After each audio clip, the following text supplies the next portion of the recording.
Welcome to Module 10, where we're going to be talking about co-regulation and social connection. Like I shared before, this one is one of my all-time favorite ways to regulate, and I'm super excited to join you all in this session. In the previous module, we talked about visualization, how to use imagery to shift our nervous system, and to prepare for challenges before they actually happen. And today we're going to focus on something equally powerful, and that is co-regulation. Now, regulation isn't something that we do just with ourselves. We are actually social beings, and our nervous systems are wired to respond to other people, to their presence, to their tone, and to their touch.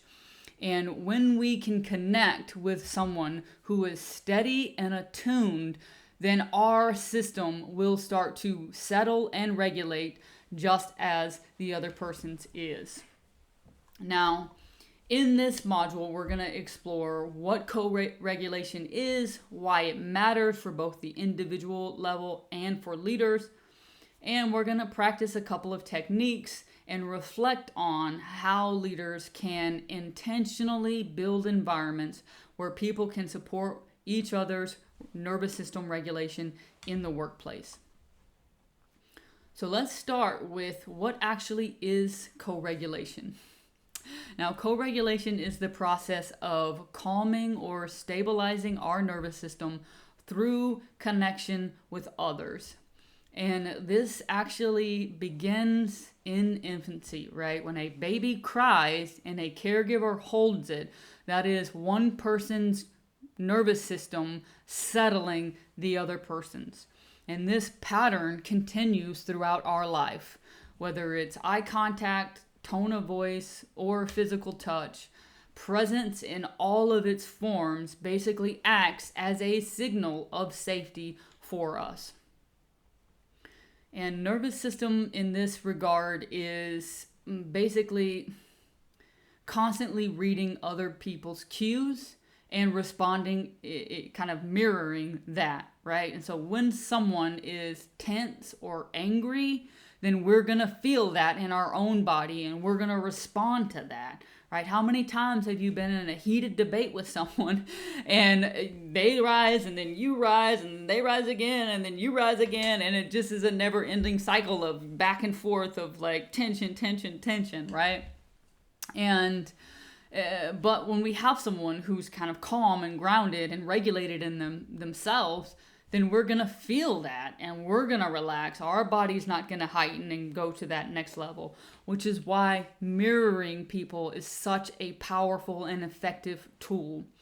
And basically what we talk about when we talk about co-regulation, and actually not even just co-regulation, but regulation in general, why it's such a powerful tool for leaders is because our presence is going to influence those around us. And if we're out of whack or we're way up here, then we're going to mess up everyone else's field and we're going to bring them up with us. So we have to be calm, we have to be stable, and we have to be regulated. Not just for ourselves, but again, for everyone on our team. And when we co-regulate, whether it's intentional or not, then we are consciously allowing ourselves and our team to receive and offer support in those circumstances. So when we're calm and grounded, we can calmly and clearly see what we need and how we need it. And the same is true for those on our team. So when we talk about co-regulation and the different forms, we're going to talk about a couple of different things. We're going to talk about physical contact. We're going to talk about presence without touch, because in many circumstances, it's not appropriate to touch other people in the workplace. And so if touch is not part of your cultural norms, we'll talk about presence without touch. We'll talk about shared rhythms, and we'll talk about attuned listening. And each one of these is going to help you to be able to co-regulate your environments, even if you can't physically touch another human.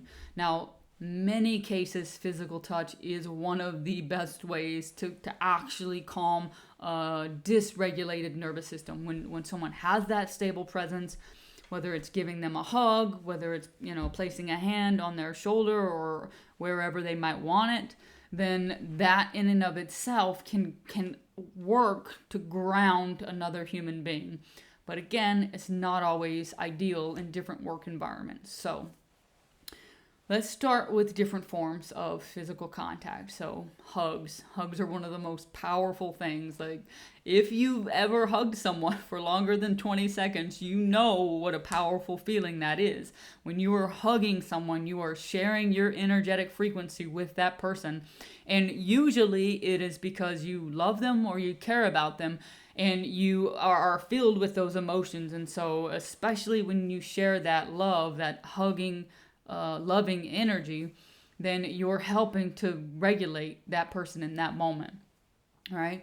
You can also hold hands. You can lean against someone. You can put your hand on someone.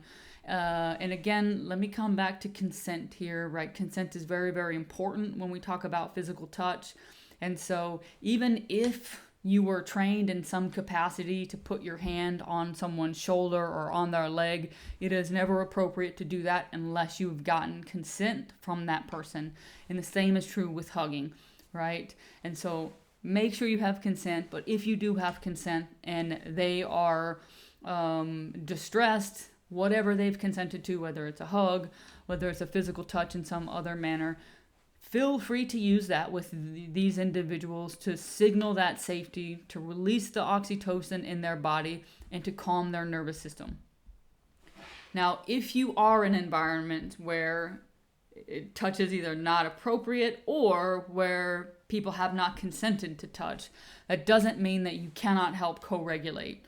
And even just sitting with someone, making eye contact with them, and sharing their breathing patterns will help to co-regulate them. So if you've ever heard the term mirroring someone, mirroring their behaviors, mirroring their breath, mirroring how they're acting, then this is kind of the same thing.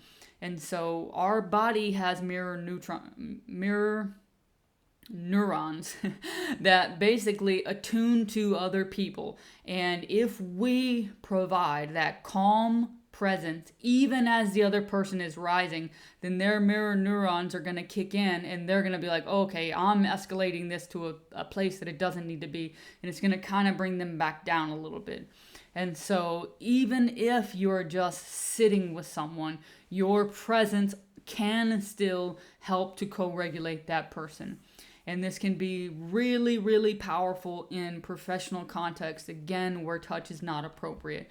So sitting with them in a calm, grounded, and regulated state where you are sharing eye contact to the level that's appropriate, and also helping to have slow and controlled breathing to have that person mirror your breath. Oh, okay. Next, let's talk about shared rhythm. And so specifically, breathing together, walking together, or kind of listening to the same music. And synchronicity here is what is going to provide the regulation in this context.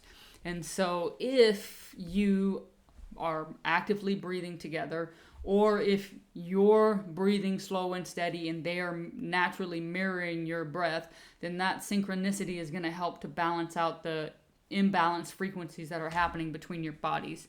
And so same thing happens if you slowly go for a walk together, or if you engage in some other activity where you're synchronizing your energetic frequencies. Now, again, if you've got someone that you are trying to help co-regulate, probably a physical activity is not the best unless they have specifically shared that the movement and the physical activity is what they need to calm their mind and to calm their nervous system. And so I'll leave that for that. And let's talk about the last one, which is attuned listening. And actually being heard with empathy by someone can bring someone back into regulation. Vast majority of times that people over-escalate emotionally is when they feel like they're not being heard. And so if you can demonstrate to them that I am listening to what you're saying, I hear what you're saying, and I understand what you're saying, then that in and of itself is going to help the nervous system respond. And Again, tone and presence are also important with this, but even just listening to understand with empathy can help bring that nervous system back into regulation. So let's talk about it in the context of leadership. Now, for leaders specifically, co-regulation is going to be central to creating psychological safety. And when a leader can stay calm under pressure, that again is going to help their entire team to stay steady. So your tone of voice, your pacing, how quickly are you talking, and your nonverbal cues are constantly signaling to your team whether or not it's safe or whether or not something is threatening and their nervous system needs to kick in. And so as leaders, you can actively co-regulate your teams by creating environments that are encouraging of pausing, of taking slow, deep breaths, of modeling presence, and building that trust. And so when leaders can normalize regulation practices, even through connection, then they are basically giving permission for their teams to support each other in the ways that they need. And this is what's going to build resilience and belonging. Almost every single person has a work wife or a work husband, right? So that person that literally helps to rein them in when whatever is happening outside is happening, right? And we need those people in our communities to be able to help us co-regulate. And there is absolutely nothing wrong with leaders being that person to help co-regulate their environments. So with that, we're going to jump into a practical exercise, and we're going to do a guided co-regulation practice. And obviously, we're not together physically, and so what I'm going to do is I'm going to give you some practices that you can try with others. And 3 different practices. I'm going to tell you what they are, and then I would like for you to choose 1, maybe 2 of them to go out into practice. And so the first one is shared breathing. And what I want you to do for this one is I want you to sit across from your partner. And I want you to visualize your trust in this person. And I want you to visualize that you do trust them. And I want you to begin by noticing your own breath. And then, without forcing it, I want you to let your breath gradually sync with the person in front of you. So when they inhale, you inhale. And when they exhale, you exhale. And I want you to keep that pace for at least a minute. And so kind of gradually move into syncing. Once you're synced, then keep it for at least a minute. And then once you finish that, I want you to both sit and reflect on how it felt to have someone mirror your breath. The second one is going to be on eye contact. This one is super, super powerful in certain circles. A lot of coaching circles, a lot of self-development circles will use this one. It's really, really powerful to see yourself through another person's eyes. And so what I want you to do is I want you to find a partner. I want you to sit facing them.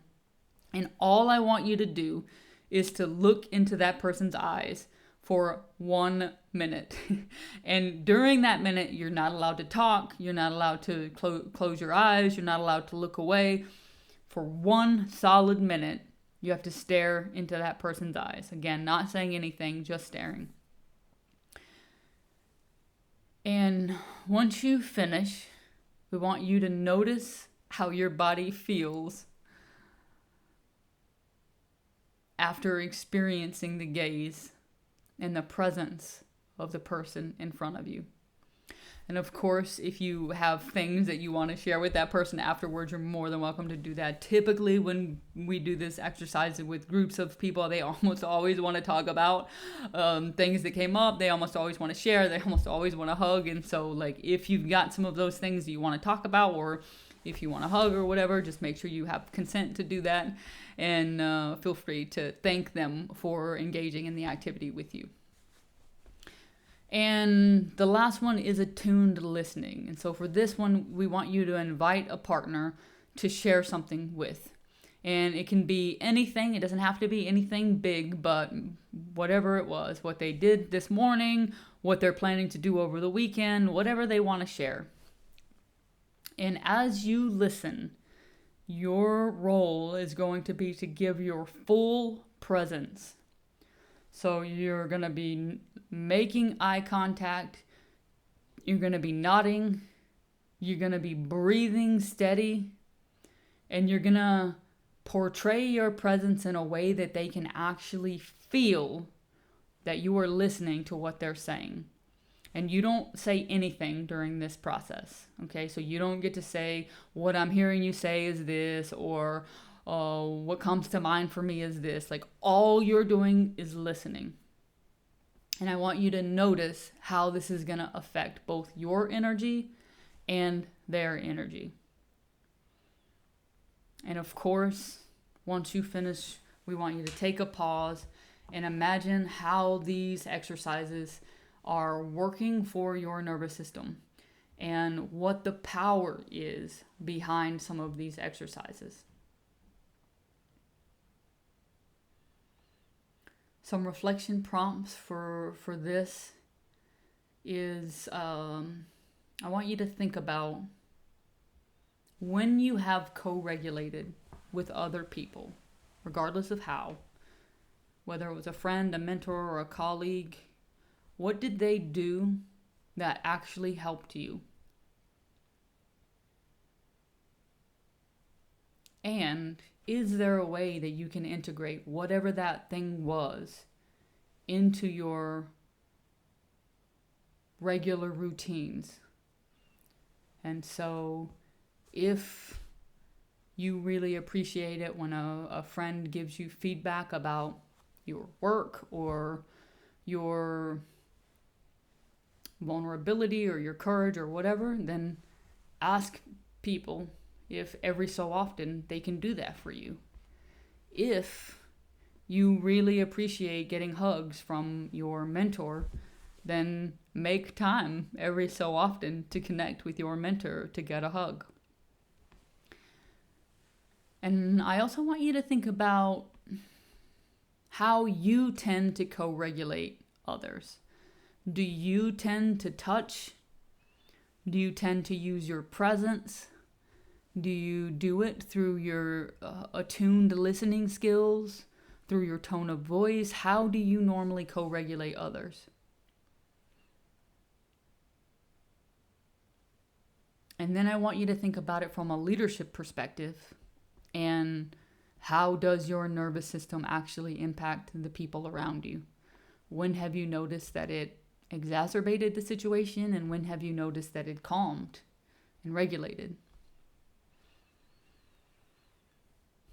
And finally, what practices can you bring into your leadership to foster co-regulation in your teams?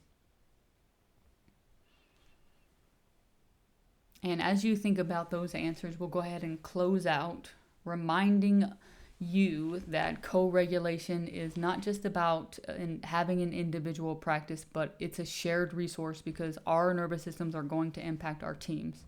And our presence is going to influence others, and theirs is going to influence us.